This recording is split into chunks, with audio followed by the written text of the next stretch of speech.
इश्क करना ही था तो पहले अपनी औकात तो देख लेती। तुम्हारे साथ उसका कोई कल नहीं है, इस जन्म में तो बिल्कुल नहीं। वो सिर्फ मेरे लिए बना है और मैं उसके लिए, इसलिए पहली और आखिरी वार्निंग देकर जा रही हूँ। जितनी जल्दी हो सके रवाना हो जाओ यहाँ से, नहीं तो मुझसे बुरा कोई नहीं होगा।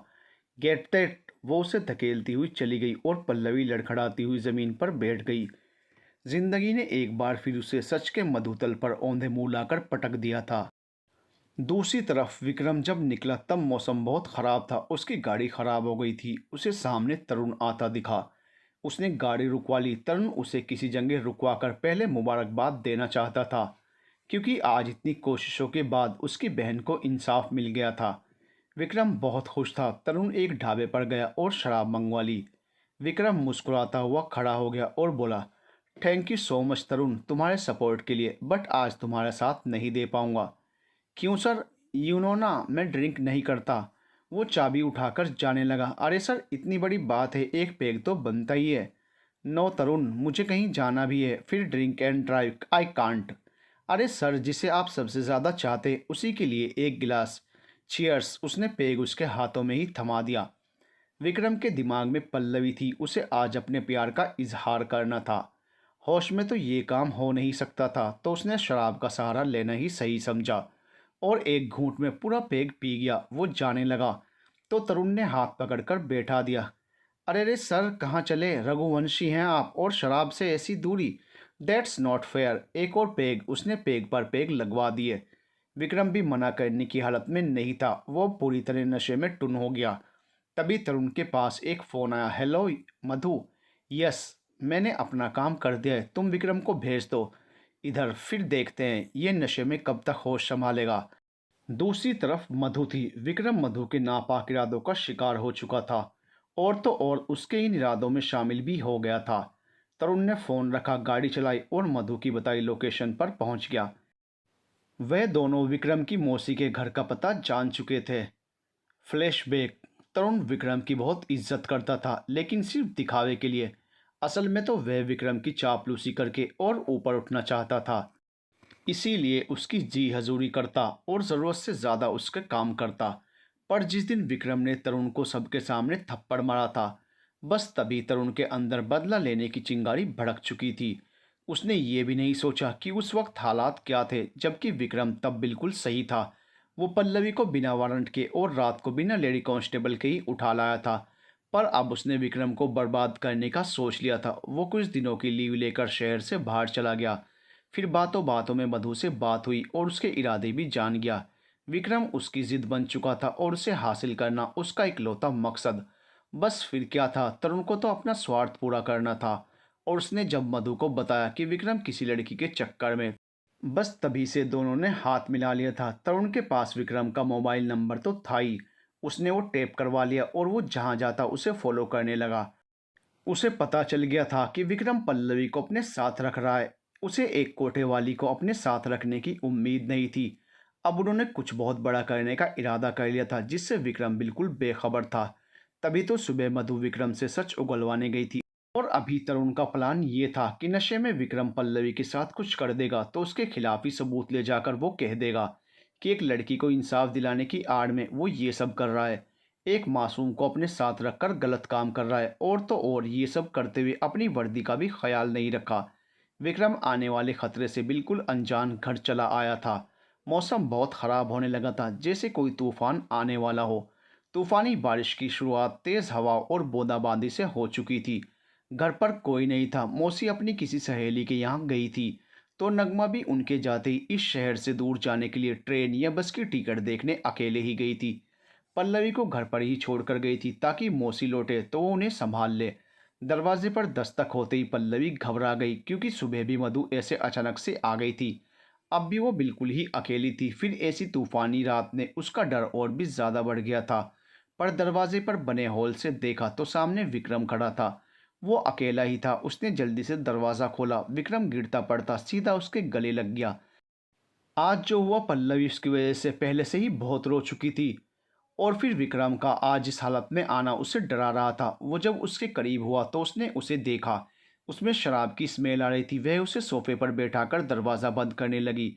तभी अचानक से बादलों के बुरी तरह गरजने की आवाज़ आने लगी। रह रहकर बिजली भी कड़क रही थी। छत के रास्ते से होता हुआ पानी नीचे के फर्श तक आने लगा था।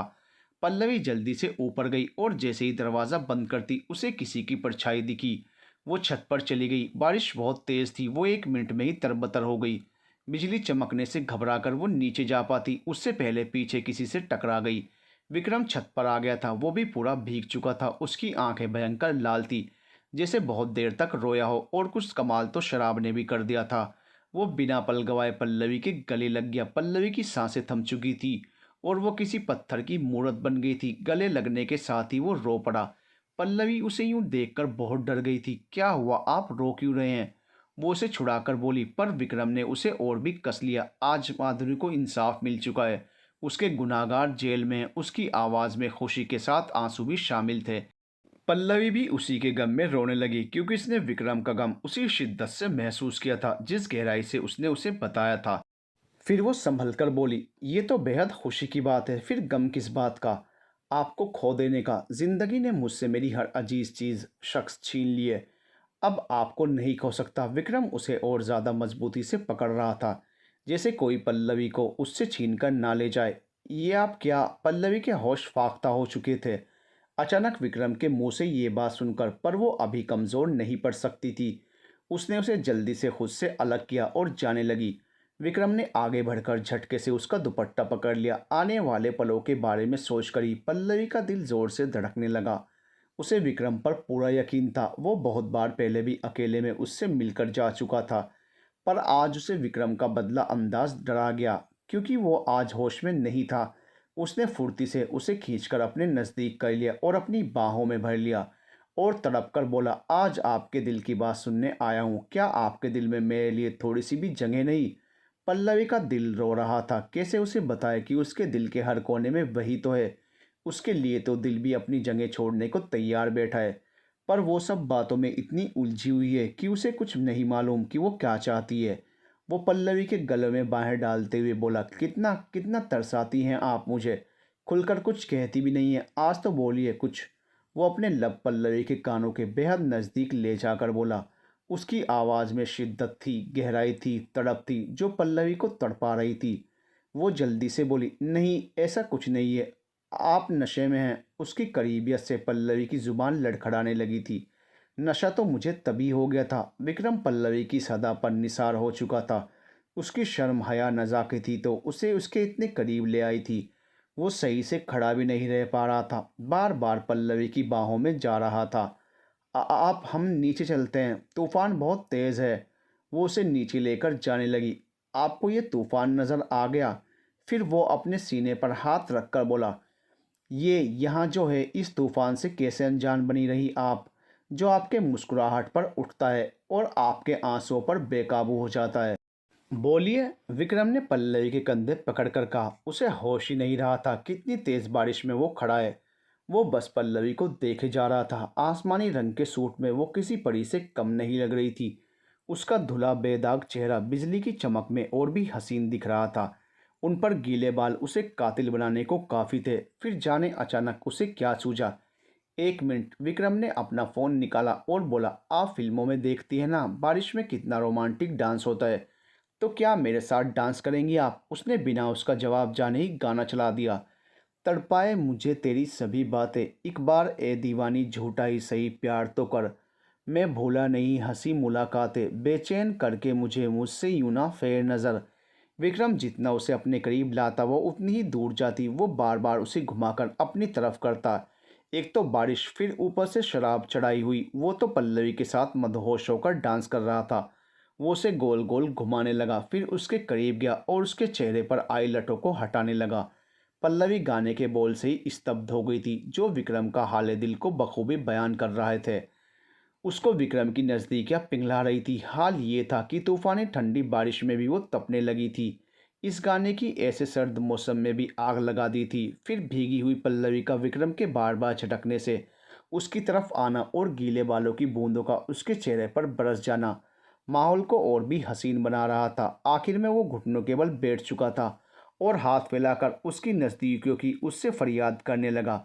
बहुत तरसा था वो प्यार के लिए। पल्लवी बारिश में भी उसके अश्क पहचान गई थी। वो उसे पकड़कर नीचे ले गई। विक्रम पूरा भीग गया था, उससे बहता पानी फर्श को भिगा रहा था। वो बुरी तरह कांपने लगा था। पल्लवी जल्दी से कमरे में गई और उसके लिए टॉवल ले गई। बारिश में भीगने से उसे कंपकपी हो गई थी। उसे बाल सुखाने के लिए टॉवल पकड़ाना चाहा, पर विक्रम ने उसके हाथों से बाल सुखाने की इल्तजा की, जिसे वो चाहकर भी मना नहीं कर पाई। पल्लवी उसके करीब गई। उसने विक्रम को आज ही इतने करीब से देखा था। उसके गीले बालों से पानी झड़ता हुआ उसके खुले सीने पर फिसल रहा था। वो आदतन शर्ट के ऊपरी दो बटन खुले ही छोड़ता था। विक्रम ने पल्लवी को अपने और करीब कर लिया, जिससे उसके हाथ उसके सीने पर जा लगे। उसने महसूस किया कि उसकी धड़कनें भी बहुत तेज चल रही थी। उसने लाख कोशिश की बालों में टॉवल डालना चाहा, पर उसकी बोलती नजरें अब भी चुप नहीं बैठी थी। उसकी आंखों में आज मोहब्बत भरी हसरत साफ लिखी थी। वो उसकी गहरी काली आंखों में डूबी जाती अगर विक्रम ना बोलता। मैं मेरे किसी भी सवाल का जवाब नहीं दिया आपने। आपने शराब पीनी कब शुरू कर दी? कितने भीग चुके हैं आप? चलिए। वो बात बदल कर उसे बिस्तर पर लिटाने लगी, पर विक्रम ने उसे कुछ यूं पकड़ रखा था कि वो भी उसी के साथ गिर गई। विक्रम उसे यूं ही अपनी बाहों में भरने को बेकरार था, पर उसे नशे में भी कुछ इस तरह होश था कि उसने पल्लवी को गलत तरह से छुआ नहीं। हाँ, उसके मचलते अरमान उसे मदहोश जरूर कर रहे थे, पर वो अपने दायरे जानता था। उसने उसके चेहरे पर छाए बादलों को हटाया। अब चांद सा चेहरा उसके सामने था। ठंड की वजह से खुलते बंद होते लब उसका ईमान छीन रहे थे। उसने आंखें बंद की और उसकी तरफ बढ़ने लगा। पल्लवी का दिल जोर जोर से धड़क रहा था। पूरे शरीर में अलग ही सिहरन होने लगी थी। उसको भी तो इसी पल का इंतजार था। उसने अपनी पलकें गिरा दी आगे होने वाले पलों का एहसास करने के लिए, पर विक्रम पर नशा छाया हुआ था। उसकी अधखुली आंखें पल्लवी के चेहरे को निहारे जा रही थी। फिर आखिर में उसने अपने होंठ पल्लवी के गालों पर रख दिए। उसे छूते ही विक्रम की आंखें बंद हो गई, जैसे वो कब से ये करने को बेकरार था। पल्लवी भी विक्रम की छुअन से पिघलने लगी थी। उसे आज तक कई लोगों ने गलत तरह से देखा, छुआ था, पर विक्रम का स्पर्श उसे बिल्कुल पाक लगा था, जैसे दिली सी छुअन की तलाश में कब से था। उनके दिल मिले हुए ही थे। अब मिल गई थी उनकी एक साथ चलती सांसें। पर धीरे धीरे विक्रम की पकड़ ढीली हो गई और वो आगे बढ़ने से पहले ही सो गया। पल्लवी को जब कुछ महसूस नहीं हुआ तो उसने आंखें खोली। उसे इस लम्हे में विक्रम पर हद से ज्यादा प्यार आया। बस यही हरकतें तो उसका दिल लूटती हैं। विक्रम नशे में भी पल्लवी की मर्जी के बगैर कुछ नहीं करना चाहता था। पल्लवी उसे यूं देखकर रोती हुई उसके सीने पर सिर रखकर सो गई। अब तूफान शांत हो चुका था। बाहर जो था वह भी, और जो उनके भीतर था वह भी। खिड़की के बाहर तरुण मधु हाथ मलते ही रह गए। उन्हें वो सब तो मिला ही नहीं जो उन्हें चाहिए था, जिसे कैद करने के लिए वो यहाँ तक आए थे। अब इन तस्वीरों से वो क्या करेंगे? वे गुस्से में दंदनाते हुए वापस चले गए। वहीं नगमा भी तूफान में फंस चुकी थी। गनीमत तो ये थी कि वो जहाँ टिकट लेने आई थी वो राजन का जान पहचान वाले था। उसे राजन ने सब कुछ नहीं, बस इतना कह रखा था कि ये हमारे घर पर मेहमान है, कभी किसी जगह दिखे तो उसी वक्त इन्फॉर्म करना। उसने नगमा को देखकर राजन को बता दिया। वो भी विक्रम को ढूंढता हुआ घर ही आ रहा था, पर भारी बारिश की वजह से कहीं फंस गया। अब नगमा का पता सुनकर वो पानी में भी उसे ढूंढने निकल पड़ा। नगमा एक बेंच पर सिकड़ी हुई बैठी थी। वो पूरी तरह भीग चुकी थी। डर उसके चेहरे पर था। आसपास के यात्री भी नींद में ऊँग कर उठते हुए उसे देखते उसे घबराहट होने लगती। वो अल्लाह का नाम लिए बैठी रही। बारिश हल्की हुई तब वो जाने ही लगी थी कि कोई अधेड़ उम्र का आदमी उसके पीछे आ रहा था। वो भागती जा रही थी और आगे जाकर किसी मजबूत शख्स से टकरा गई। सामने पुलिस की वर्दी में राजन खड़ा था। वो उसके गले लग गई। वो आदमी भी उसे देखकर भाग गया। क्या कर रही हैं आप यहाँ? राजन उसे खुद से अलग करते हुए पूछने लगा। वो मैं चुप, बिल्कुल चुप। आखिर अब मैं और क्या कहूँ, क्या करूँ आपको समझाने के लिए? राजन आज पहली बार उस पर इस तरह चिल्लाया था। वो डरी सहमी सी सिर झुकाए खड़ी थी। बोलिए। मैं टिकट। डर के मारे शब्द निकल ही नहीं पाए। वाट? दिमाग खराब हो गया है आपका? अनजान जगह अनजान लोगों के बीच निकल पड़ी आप आधी रात को। कुछ हो जाता आपको तो? सोचा कभी मेरा क्या होता? राजन उसके कंधे झकझोर कर बोला। बेहतर होता खुदा मैं अपने करीब बुला ले। तो नहीं रही कोई दिलचस्पी इस दुनिया में। मैं किसी के दर्द की वजह नहीं बन सकती। आप दूर रहिए। नगमा राजन की इतनी फिक्र से सिहर चुकी थी। दूर ही तो कर रखा है आपने, इतना दूर कि आपकी आवाज़ ही नहीं सुन पा रहा मैं। ना आप मेरी। राजन, इतनी फरियाद आप मेरी कर रहे हैं। अगर खुदा की होती तो वो भी मिल जाते आपको। क्या करूं उन्हें पाकर? मोहब्बत तो आपसे हुई है ना? नगमा ने कभी ना बोलने के लिए बचाए गए शब्द बोल ही दिए। भूल जाइए मुझे, किसी की बीवी हूँ मैं, आपको तलाक मिल जाएगा उससे। राजन के पास हर सवाल का जवाब था। आपकी दुनिया से नहीं मैं, उसने नया बहाना बनाया, मेरी दुनिया में भी जगह मिल जाएगी आपको। राजन उसकी आंखों में झांक कर बोला, अगर मैं कहूँ कि मैं अबरार के बच्चे की माँ बनने वाली हूँ? उसने खुद को कड़ा करते हुए कहा, नगमा। वो जोर से चिल्लाया, क्यों, तकलीफ हुई सुनकर? नहीं, गुस्सा आ रहा है आपके झूठ बोलने की हद देखकर। मैं उसने उसका हाथ अपने सिर पर रखकर कहा, अब बोलिए राजन, बोलो। वो जोर से चिल्लाया, नहीं, मुझे माफ़ कर दो, नहीं रही अब हिम्मत दुनिया जान से लड़ने की। थक गई हूँ मैं, अगर आपकी ज़िंदगी में आई तो आपकी खुशियों पर काला साया पड़ जाएगा। आपकी अम्मी सही कहती हैं, हम जैसी लड़कियां घर बसाने के लिए नहीं बनी। अब वो रोने लगी थी। नहीं, आप गलत समझ रही हैं, मैं मना लूँगा मम्मा को भी। उसने यकीन दिलाकर कहा, नहीं, इतने हसीन और खूबसूरत ख्वाबों का बोझ मेरी पलकें नहीं उठा पाएंगी। वो मुंह फेर कर बोली, मैं तो खुद आपको पलकों पर बैठा कर रखूंगा। आखिर में वो उसका चेहरा ऊपर उठाकर बोला और उसके आगे हाथ जोड़कर खड़ा हो गया, मुझ पर एहसान समझकर ही हाँ कर दीजिए, आपकी जिंदगी का हर एक आंसू मिटा दूंगा। नगमा पिघल चुकी थी राजन के निश्चल प्यार के आगे। आखिर वो भी तो कितनी तड़पी थी राजन को जख्म देकर, उससे दूर रहकर, उसके प्यार को ठुकरा कर। अब उसका दिल उससे चीख चीख कर राजन को अपनाने के लिए कहे जा रहा था कि खुदा के भेजे गए ऐसे नेक बंदे को बार बार मना करने से वो खुद खुदा की ही रुसवाई कर रही है। आखिर में थकार कर वो उसके गले से जा लगी, राजन, मोहब्बत करती हूँ मैं भी तुमसे, तुम्हारे से मिलने के पहले दिन से, पर डरती थी कहने से। आखिर उसके मुंह से भी आज इकरार हो ही चुका था। ये सुनकर राजन की आंखें नम हो चुकी थी। उसने उसे अपनी बाहों में और ज्यादा कस लिया था, कभी ना छोड़ने के लिए। पल्लवी की रात के पहर में जब आंख खुली तो उसे याद आया कि वह भी विक्रम के साथ भावनाओं में बह गई थी। खुद को इस हालत में पाकर वो जल्दी से उठी। विक्रम अब भी सो रहा था। पल्लवी ने उसका चेहरा छूकर देखा। ज्यादा भीगने की वजह से उसे हल्का बुखार आ गया था। उसने उठना चाहा पर उसका दुपट्टा विक्रम में उलझा पड़ा था। वो इस पल नींद में सोया हुआ हद दर्जे का मासूम लग रहा था, जैसे पूरी दुनिया फरेबी हो सकती है सिवाय इस शख्स के। उसने उसकी आंखों से ही नजर उतारी और उसके गाल चूम कर उठ गई। फिर जल्दी से विक्रम की शर्ट खोलने लगी। गीले कपड़े से उसकी सर्दी बढ़ सकती थी। ये करते हुए उसके हाथ कांप रहे थे, पर उसने विक्रम की नज़दीकियों को याद करते हुए ये भी हक से कर दिया था। और फिर कंबल उड़ा दिया। पंखा बंद करके वो उसके पैरों के पास ही आकर बैठ गई और उसे देखने लगी। देख इस बंदे को, तू किसी भी तस्वीर को सच मानकर इन पर शक कर सकती है क्या? पल्लवी मधु की बातें याद करने लगी। मैं मधु राठौड़, सगाई होने वाली है हमारी। तुम जैसी लड़कियों की किस्मत में विक्रम रघुवंशी नहीं होते। उसकी बात उसके कानों में पिघले शीशे से डालने का काम कर रही थी।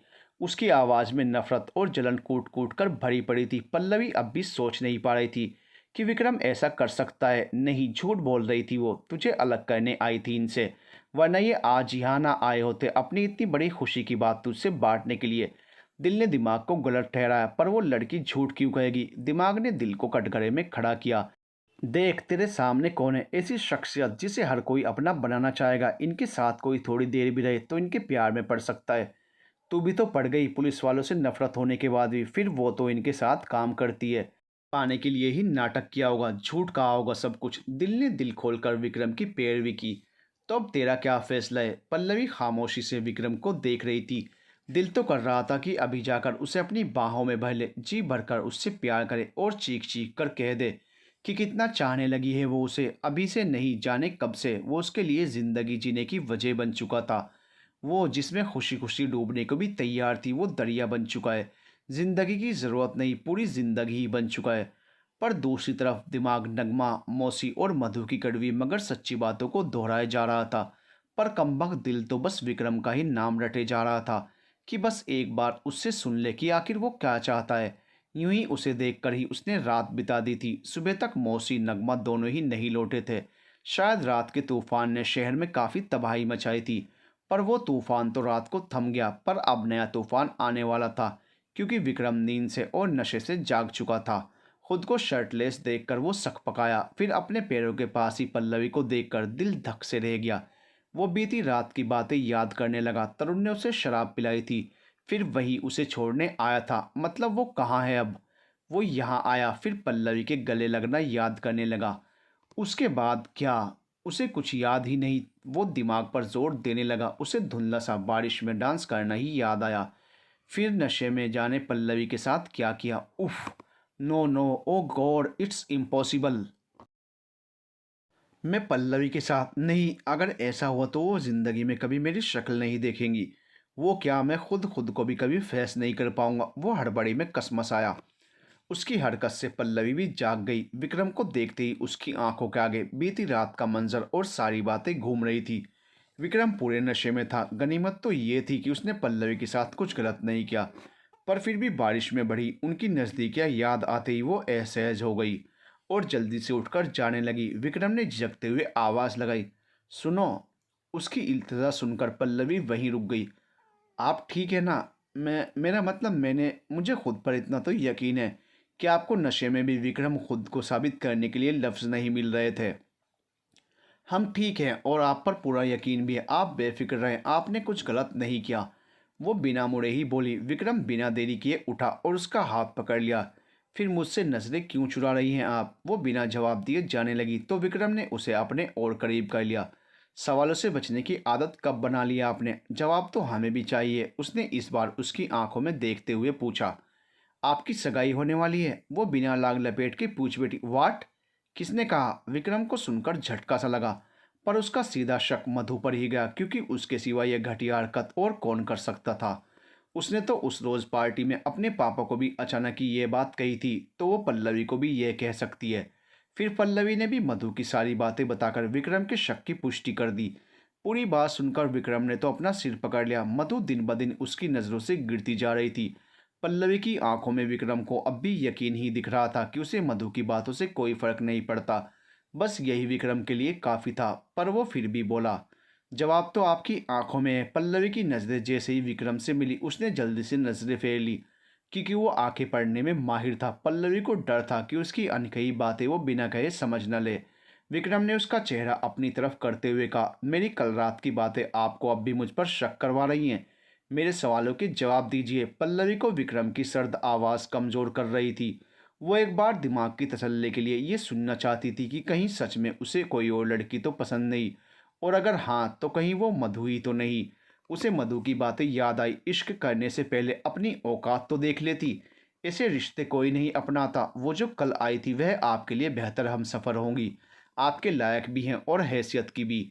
पल्लवी ने दिल पर पत्थर रखकर कह ही दिया। विक्रम को उससे इस बात की उम्मीद नहीं थी। उसे बेहद गुस्सा आया, पर फिर भी उसने गंभीरता से जवाब दिया, मुझे मतलबी इश्क नहीं आता और मैं दिलों के मिलने को ही हैसियत समझता हूँ। दुनिया हमारे रिश्ते को मंजूरी नहीं देगी। उसने आंख चुराकर कहा, आपकी मंजूरी मिल जाए पूरी दुनिया को मनाने की ज़रूरत ही नहीं। उसने उसके सामने जाते हुए कहा, आप बेहद पाक शख्सियत के हैं। हमारी नापाक ज़िंदगी आपको दर्द के सिवा कुछ नहीं देगी। वो जबड़े कसकर बोली। ये सब कहना उसके लिए भी आसान नहीं था। आपके हिस्से का दर्द लेने को भी तैयार हूँ। विक्रम उसकी हर बात का जवाब दिए जा रहा था और उसे निशब्द किए जा रहा था। आखिर में पल्लवी ने खुद को कड़ा करते हुए कहा, जिस्म फरोशी के इस धंधे ने हम पर और हमारे दामन पर बहुत दाग लगाए हैं। उन काली रातों से गुजरने के बाद हम आपके काबिल नहीं रहे। फिल्में कुछ ज़्यादा नहीं देखती आप? कौन सी फिल्म का डायलॉग बोला है ये? विक्रम गुस्से में भी मुस्कुरा कर बोला, हम मजाक नहीं कर रहे। हमारे जिस्म के ये दाग आपको ज़िंदगी भर के जख्म दे जाएंगे। उन तमाम दरिंदों की दरिंदगी ने हमारे जिस्म को रोन डाला है। हम आपको वो कभी नहीं दे पाएंगे जो एक मर्द। उसकी बात ख़त्म होने के पहले ही विक्रम ने अपने सख्त होंठ पल्लवी के नाजुक लबों पर रख दिए, जिससे उसके बाकी बचे लफ्ज़ मुंह में ही रह गए। उसे रोकने के लिए उसे अभी यही तरीका सही लगा था। उसे अपनी तरफ जकड़ लिया और उसे शांत कर दिया। पल्लवी अचानक हुई इस हरकत से सिहर उठी। उसकी सांसें बेतरतीब होने लगी थी। चेहरा सुर्ख हो गया था और कान गर्म। विक्रम ने नशे में नहीं बल्कि होशो-हवास में ये कर दिया था, जिसकी उसे उम्मीद ही नहीं थी। उसके हाथ विक्रम के कंधों पर कसने लगे थे। दोनों काफ़ी देर तक यूं ही एक दूसरे को महसूस करते खड़े रहे। फिर अचानक ही विक्रम ने पल्लवी को छोड़ दिया और उसका चेहरा अपने हाथों में भरकर उसकी आंखों में झांक कर बोला, जिस्म के इस दौर में रूह वाली मोहब्बत हुई है। जिस्मानी इश्क की कमी नहीं इस दुनिया में, अकाल तो रूहानी इश्क करने वालों का है। मैं तो आपकी रूह को छूना चाहता हूँ, और मैं ये दावे के साथ कह सकता हूँ कि उस पर सिर्फ मेरा ही पहला और आखिरी हक होगा, क्योंकि वो आज भी अनछुई, बेदाग और पागदार हैं। पल्लवी आंखों में बेहिसाब जज्बात लिए बेयकीनी से उसे देखती ही रह गई। विक्रम ने आज बहुत बड़ी बात कह दी थी। वो उसके चेहरे पर उंगलियां फिराकर बोला, रही बात आपके जिस्म के दाग की, तो मेरे लिए चांद के साथ साथ उसके दाग भी उतने ही खास हैं। उसकी इस बात पर पल्लवी की आंखों में आंसू आ गए। विक्रम ने उन्हें भी होठों से चूमते हुए कहा, आपके एक एक आंसुओं को मुस्कुराहट में तब्दील नहीं किया तो मैं विक्रम रघुवंशी नहीं, दुनिया से लड़कर एक अलग दुनिया बसा लेंगे, बस आपकी मंजूरी चाहिए। विक्रम ने इश्क का इजहार भी कुछ इस तरह किया था जिसमें इश्क का नाम भी नहीं शामिल होने दिया, क्योंकि दिल तो आंखों की भाषा पढ़ना जानता था और उसने इसी के सहारे ये कहकर उसका माथा चूम लिया था। साथ ही चूम ली थी उसकी रूह जिस पर उसके इश्क का ये पहला चुंबन अंकित हुआ था। वो उसके सामने झुक चुका था। पल्लवी उसे देखकर फूट फूट कर रो पड़ी। उसे लगा इतना प्यार उसकी जान ही ले लेगा। ऐसे लगा जैसे ये सब कुछ तो वो जानती ही थी, बस उसके मुंह से सुनना बाकी था। वो भी आज हो चुका। वो बैठे बैठे ही उसके गले से लग गई और ये भी भूल गई कि उसे भी तो उसकी हाँ में हाँ मिलाकर जवाब देना था, जिससे विक्रम के जज्बातों पर मोहर लगाई जा सके। पर खुशी के आंसुओं का ऐसा सैलाब उमड़ा जिसमें बह चुके थे दो प्रेमी, दो रूह, दो जान। उसके आंसुओं में विक्रम के अश्क भी शामिल हो चुके थे। उसने भी कितना इंतजार किया था इस पल का। जब ये पल आया तो उसके सोचकर बोले जाने वाले लफ्ज़ ही खत्म हो चुके थे और दिल खुद ही बस सब कुछ बोले जा रहा था। उसने पल्लवी से गले लगे ही पूछा, क्या आप भी यही कहेंगे, कर लो चिपकू लड़की से सगाई? हाँ। पल्लवी अवाक सी उसे देखती रही। ये सवाल वाला हाँ है, ये जवाब वाला हाँ। खामोश। उसने उसके होठों पर हथेली रख दी। ऐसा करने का ख्वाब में भी सोचा तो आपकी जान ले लेंगे हम। पल्लवी उसके सीने पर मुक्के बरसाकर बेबाकी से बोली, एक पुलिस वाले को जान से मारने की धमकी दे रही हैं आप? ऐसी सज़ा मिलेगी जहां जमानत भी मुमकिन नहीं। वो उसकी हथेली हटाकर बोला, ये जिंदगी ही आपकी अमानत है। आपकी केस से रिहाई चाहिए किसे? पल्लवी ने उसके चेहरे को नज़र भर देख कर शिद्दत से कहा। इसी अदा पर विक्रम को बेहद प्यार आया। बंदे को रोकने के लिए मैंने जो तरीका इस्तेमाल किया था वह भी अच्छा ऑप्शन है। विक्रम दोबारा उस पर झुकने लगा तो पल्लवी ने शर्माकर उसके चौड़े सीने में खुद को छिपा लिया। वे तो यूं ही रह जाते अगर राजन और नगमा सामने से आकर उन्हें हरकत में ना लाते। भाई मम्मा आ गई, वो शरारत से बोला। तब वे दोनों अलग हुए। विक्रम सकपका गया। पल्लवी भी शर्म से पानी पानी हो गई। राजन और नगमा को साथ देखकर विक्रम पल्लवी को भी कुछ कुछ नहीं बल्कि सब कुछ ही समझ आ गया था। वह उन्हें कुछ पूछते उससे पहले राजन ने विक्रम को जल्दी से मुंबई निकलने को कहा और ये भी कहा कि सारी बातें रास्ते में कर लेंगे, क्योंकि आज पल्लवी और नगमा के बयान होने थे। अब ज़्यादा देरी की तो उनके लिए सही नहीं रहता।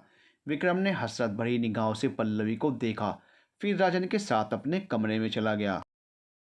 नगमा भी पल्लवी के साथ तैयार होने लगी। मौसी का फ़ोन आ गया था। रात की भारी बारिश की वजह से वो अपनी सहेली के पास ही रुकी हुई थी और शाम तक लौटेंगी। फिर कुछ ही देर में वे चारों मुंबई के लिए रवाना हो गए। सारे शिकवे शिकायतें दूर हो गई थी, क्योंकि चारों को एक दूसरे की मोहब्बत की मंजिल मिल चुकी थी। तकरीबन 2 महीने बाद पल्लवी और नगमा बाहर निकली थी। दोनों को अजीब सा डर था कि कैसे सामना करेंगी उन लोगों का जिनसे बचकर वे बहुत दूर निकल आई थी। पर जब अपने साथ देखती तो विक्रम और राजन की मौजूदगी उन्हें हिम्मत दिलाती।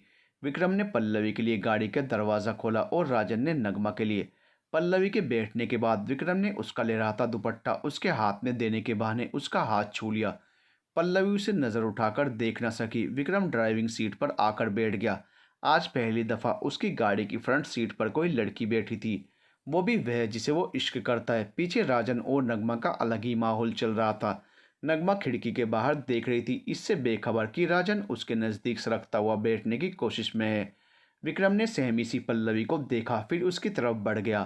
पल्लवी बेचैन होने लगी, क्योंकि विक्रम के मचलते अरमानों से अब वो वाकिफ हो चुकी थी। फिर अब तो पीछे राजन और नगमा भी थे। उसने तुरंत अपनी आंखें बंद कर ली। विक्रम उसके पास गया और सीट बेल्ट खींचकर बोला, इतनी खूबसूरत लगेंगी तो मेरी जान ही चली जाएगी, और इसकी वजह आप होंगी। फिर उसके कान के पास झुककर बोला, शर्माए नहीं, हमारी तरह पीछे भी दो लव बर्ड्स ही बैठे हैं, उन्हें तो खुद दुनिया जान की परवाह नहीं। पल्लवी ने विक्रम की बात पर आंखें खोली और पीछे मुड़कर देखा। इसी बीच उन दोनों के चेहरे एक दूसरे के बेहद करीब आ गए थे। राजन ने उसी वक्त दोनों को देख लिया तो गला साफ करने लगा। वो तो मैं तो सीट बेल्ट लगाना बता रहा था। विक्रम जल्दी से सीट बेल्ट लगाकर बोला। पल्लवी बुरी तरह झेंप गई। नगमा राजन को उसकी इस हरकत पर डपटने लगी। यूं ही बातों बातों में वो मुंबई पहुंच गए थे। विक्रम और राजन दोनों की यूनिफॉर्म बारिश में ख़राब हो गई। उन्हें फ्लैट आकर चेंज करना था। वे जैसे ही तैयार होकर आए, नगमा ने उन दोनों का सदका उतार दिया। वहीं पल्लवी की आंखें भीग गई। वो अपनी अतीत की बुरी यादों की वजह से कितना गलत समझती थी कि पुलिस वाले किसी के नहीं होते, पर आज विक्रम ने उसे गलत साबित कर दिया था, क्योंकि उसके सिवा कौन उसके साथ था। उसे विक्रम को वर्दी में देखकर गर्व महसूस हुआ। उसने झलकती आंखों से उन दोनों को सैल्यूट किया। नगमा भी उसके पास जाकर उसी मुद्रा में खड़ी हो गई। विक्रम और राजन, हमें फख्र है तुम दोनों पर। खुदा ने तुम दोनों को हमारी ज़िंदगी में भेजकर हमें सबसे नायाब तोहफा दिया है। आप दोनों नौकरी और रिश्ते दोनों संभाल कर बखूबी निभाने वाले बेहतरीन उदाहरण हो। विक्रम ने नगमा को गले लगा लिया। वहीं आज पहली बार राजन ने भी पल्लवी को गले लगाया था, क्योंकि उसके लिए विक्रम उसकी ज़िंदगी था और विक्रम की ज़िंदगी अब पल्लवी थी, तो उसके लिए भी वो खास बन गई थी। ये चारों हर परिस्थिति में साय की तरह एक दूसरे के साथ खड़े रहे थे। वे जैसे ही जाते, पल्लवी की नज़र विक्रम के कमरे में लगी तस्वीर पर पड़ी, जो एएसपी सर के साथ की थी। वो उसकी तरफ बढ़ गई और गौर से उसे देखने लगी। राजन ने विक्रम की तरफ इशारे से पूछा तो उसने कंधे उचका दिए और पल्लवी की तरफ चला गया। चलिए, रुकिए, ये कौन है? ये आदमी कहीं तो देखा है हमने। आप भी देखिए, पल्लवी नगमा को बुलाकर बोली। विक्रम और राजन एक दूसरे को देखने लगे। नगमा तस्वीर की तरफ बढ़ी और बोली, हाँ, लग तो मुझे भी रहा है। क्या बात कर रही हैं आप दोनों? इन्हें कैसे जान सकती हैं आप? राजन भौचक्का सा बोला, मतलब कौन है ये? पल्लवी ने पूछा। ये एएसपी सर हैं, आई मीन हमारे सीनियर। विक्रम ने कहा, ये भी पुलिस हैं? पल्लवी हक्की बक्की रह गई थी, उसे हैरानी हो रही थी। हाँ, तभी तो कहा, आप कैसे जानती हैं इन्हें? राजन बोला। वो चुप हो गई। क्या हुआ, कुछ कहिए। नहीं, आप यकीन नहीं करेंगे, पल्लवी ने नज़र फेर ली। कभी ऐसा किया है मैंने, बताइए? विक्रम उसके पास जाकर बोला। इन्हें ताई के साथ देखा है हमने, कई बार मिलने आते थे हवेली पर। पल्लवी संजीदगी से बोली, वाट? राजन और विक्रम एक साथ बोले। उन्हें यकीन ही नहीं हो पा रहा था। हाँ, अबरारी तो लेकर आता था इन्हें हवेली। नगमा बोली, no no, how it's possible? सोचकर ही विक्रम का सिर चकराने लगा। हमने कहा था आप यकीन नहीं करेंगे, पल्लवी मासूमियत से बोली। आप समझ नहीं रही, ये कौन है? इन पर मेरा मतलब, ऐसा कैसे हो सकता है? ये विक्रम को कुछ समझ नहीं आ रहा था कि वो आखिर क्या कहें। हम दावे से कह रहे हैं ये वही हैं, क्योंकि उस जगह आए हर शख्स का चेहरा हमारे जहन में कैद है। पल्लवी की आवाज़ में गहराई थी। हाँ विक्रम, पल्लवी सच कह रही है। ये आते थे वहाँ, ताई इन्हें लड़कियाँ भी देती थी। नगमा की कही बात पर उन दोनों को और ज़्यादा झटका लगा। वाट? सर, मतलब कहीं ये भी ताई के साथ? राजन बोला। विक्रम अब सोचने लगा। इस पहलू पर तो उसकी नज़र कभी गई ही नहीं। उसे अब याद आया कि उनकी मौजूदगी में जब ताई पहली बार पुलिस स्टेशन आई थी, तब वह आसानी से चली गई थी। तब विक्रम ने गौर क्यों नहीं किया था? और शक भी कैसे और किस बुनियाद पर कर सकता था, वो भी अपने सीनियर पर? राजन बोला, भाई अब मेरे सब समझ में आया। उस दिन जब आप इस रैकेट के बारे में सर को बता रहे थे, तब सर के रिएक्शन देखने लायक थे। मतलब उनके फेस का रंग ही उड़ चुका था। वाट? तुझे भी यही लगा? यार, नोटिस तो मैंने भी किया, पर मैंने ज़्यादा ध्यान नहीं दिया। मैंने सोचा शायद मधु वाली बात होगी। विक्रम ने सहमति जताई। अब तीनों एक साथ बोले, अब मेरे पास एक प्लान है, आपको मेरी मदद करनी होगी। वो पल्लवी को देखकर बोला, कभी ना कहा है। विक्रम मुस्कुराकर उसे कुछ समझाने लगा। राजन और नगमा भी ध्यान से सुन रहे थे। फिर कुछ देर बाद वे पुलिस स्टेशन के लिए रवाना हो गए और नगमा और मधु को ऑटो से आने को कह दिया, जो उनके पीछे पीछे ही चल रहा था। वे पूछताछ के लिए पहुंचे। हालांकि विक्रम को पल्लवी से पता तो चल गया था, पर वो इतनी बड़ी बात की एक बार पुष्टि करना चाहता था। विक्रम ने अकेले में ही पूछताछ की, जिसमें बबीता ताई ने उसे कन्फर्म हो गया कि सर का हाथ है इसमें। उसने सुनकर ही अपना सिर पकड़ लिया। आगे की चीज़ें ऐसी होंगी, उसने कभी सोचा ही नहीं था। तभी कमल आ गया। उसने विक्रम के कान में ऐसी इन्फॉर्मेशन दी जिससे वो सकते में आ गया। सर, ताई को जब पकड़ने के लिए हम दिन रात एक कर रहे थे, तभी इन्हें पता नहीं कैसे खबर मिल गई हमारे आने की। तब ताई को भगाने की कोशिश भी की गई थी। इन्होंने बहुत बार जगह भी बदली, पर जब हम इन तक पहुंचे तब भी इन्हें जान से मारने की कोशिश भी की गई थी। अभी इन्फॉर्मेशन मिली, पर ऐसा कौन और क्यों करेगा? वाट? आज एक के बाद एक शौक कैसे लगा रहे हो तुम लोग? इतने दिनों तक सो रहे थे क्या सब के सब? विक्रम चिल्लाया। सर, ये इन्फॉर्मेशन तरुण सर के पास थी, पर अब मुद्दा ये है कि इन सब के पीछे है कौन? कमल बोला, मैं जानता हूँ। विक्रम बोला और ताई से कहने लगा, अब आप अपना मुंह बंद रखेंगी। उसने ताई को अभी किसी को भी कुछ भी बताने से मना कर रखा था। उसके दिमाग में यही चल रहा था कि उन्हें रंगे हाथों कैसे पकड़ा जाए। फिर उसके बाद उसने नगमा और पल्लवी के बयान लेने शुरू कर दिए। नगमा ने सारी कहानी बता दी थी कि अबरार उसका शौहर है, वही उसे यहाँ लाया और इतने सालों से ये करवाया। राजन ने उसे चुप करवाते हुए पानी का गिलास थमाया। पल्लवी ने भी जब अपनों के द्वारा दिए गए धोखे और ताई के जख्मों की कहानी कहनी शुरू की, तो वो भी बिना आंसू बहाए नहीं रह सकी। विक्रम ने उसके कंधों पर हाथ रखकर आंखों से ही हिम्मत दी। पुलिस स्टेशन का वो दरवाज़ा जो बार बार खुल बंद हो रहा था, उसके पीछे से कोई पल्लवी को ही देखे जा रहा था। ये कोई और नहीं, एएसपी सर ही थे जो विक्रम से मिलने आए थे। पर जैसे ही दरवाजे से पल्लवी की हल्की सी झलक दिखी, फिर ना तो पलके झपका सके और ना ही कदम उठा सके। वो विक्रम को कुछ कह रही थी। उसके खुलते बंद होते होंठ, उसकी डबडबाई आंखें, उसका सुर्ख चेहरा, बालों की लटों का बार बार उसके गालों पर बिखरना, फिर बेपरवाही से पल्लवी का उन्हें कानों में ठूसना। वो इस वक्त बेहद हसीन लग रही थी। उनकी उस पर से आंखें नहीं हट पा रही थी। उन्हें उसे देखने के अलावा कुछ सुनाई नहीं पड़ रहा था। वो उसे देखने के चक्कर में आगे झुक गए। तभी विक्रम चौकन्ना हो गया और सर को देखकर दोनों को चुप रहने का इशारा किया।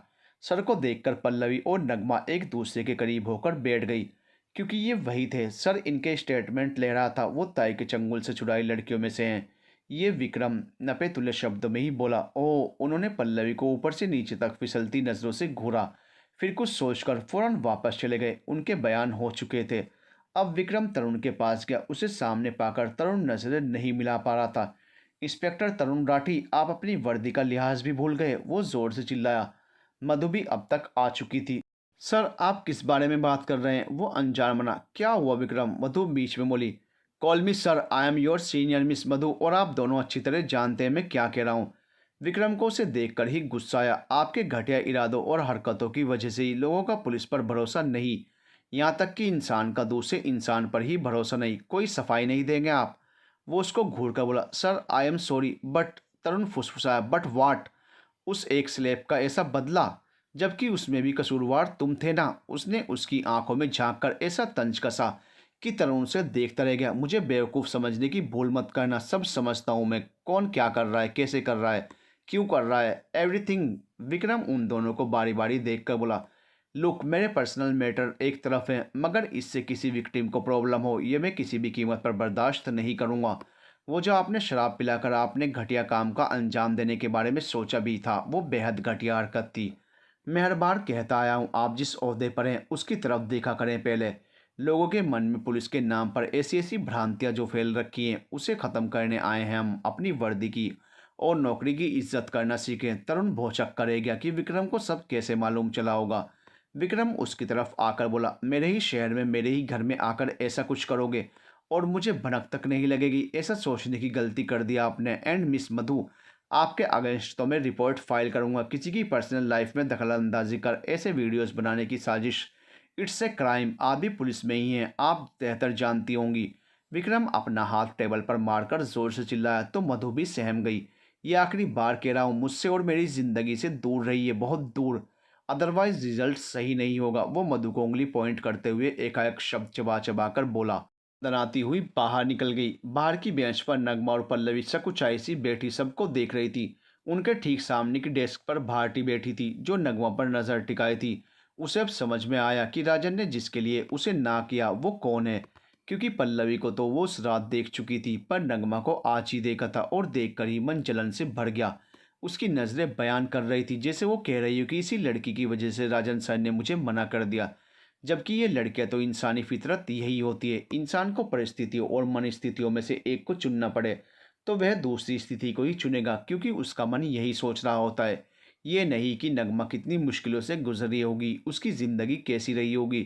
नहीं, बस इसी बात की वजह से भारती के मन में ना चाहकर भी खुद को ठुकराए जाने को लेकर नगमा के लिए हीन भावना ने जन्म ले लिया था। ऐसे ही तो मधु थी। उसने भी तो पल्लवी के लिए यही कहा था कि वो विक्रम की हैसियत की नहीं, बल्कि सच तो यह था कि मधु खुद विक्रम के लिए सही नहीं थी। उसका बचपन या अल्हड़पन का जो भी प्यार रहा था, वो कब कब का रफू चक्कर होकर जुनून की हदें पार कर चुका था। हाँ, जो मधु ने किया, जो प्यार कहाँ रह गया था, वो जुनून ही तो था। तभी तो वह इस हद तक गुजर गई कि नशे में विक्रम की गलत हरकतों का इंतजार कर उसे पल्लवी से दूर और खुद के करीब करना चाहने लगी थी। जबकि हुआ इसके बिल्कुल उलट। पल्लवी विक्रम के करीब आ गई थी, बेहद करीब, और वो उससे दूर से भी दूर चली गई थी, बेहद दूर। क्योंकि प्यार तो विक्रम पल्लवी का ही था, जिसमें अब तक इजहार होने पर भी इजहार का नाम शामिल ही नहीं था। हवेली से छुड़ाई गई लड़कियों के बयान हो चुके थे। वे आज पुलिस स्टेशन आई थी। पल्लवी और नगमा को देखकर सब उनके गले लगकर रोने लगी। उन सब ने बहुत कुछ सहा था। उन दोनों के साथ गलत होता देख भी वे सब चुप थी, उल्टा उन्हें ही कसूरवार ठहराती। जूही ने भी उनसे माफ़ी मांगी। ये सब कुछ ठीक करने का वक्त आ गया था। वे जब घर लौट रहे थे तब विक्रम नगमा और पल्लवी को बाजार लेकर गया कुछ कपड़े दिलवाने के लिए। वे किसी मॉल में पहुंचे थे। पल्लवी विक्रम की आंखों में सहमति देखकर ही सलवार कमीज का चुनाव कर रही थी। वहीं राजन को तो नगमा को छेड़ने से ही फुर्सत नहीं मिल रही थी। दूर कोई खड़ा उन्हें बहुत ध्यान से देख रहा था और मन ही मन जल भुन रहा था। उसकी ये भावना उसकी कसी हुई बंद मुट्ठियों और कसे हुए जबड़ों से साफ जाहिर हो रही थी। शख्स ने उसी वक्त फोन निकाला और सामने देखकर कहा, एक काम है। फिर बात करते हुए दूसरी तरफ चला गया। इस सबसे अनजान में चारों भर भर के शॉपिंग का लुत्फ उठा रहे थे। To be continued.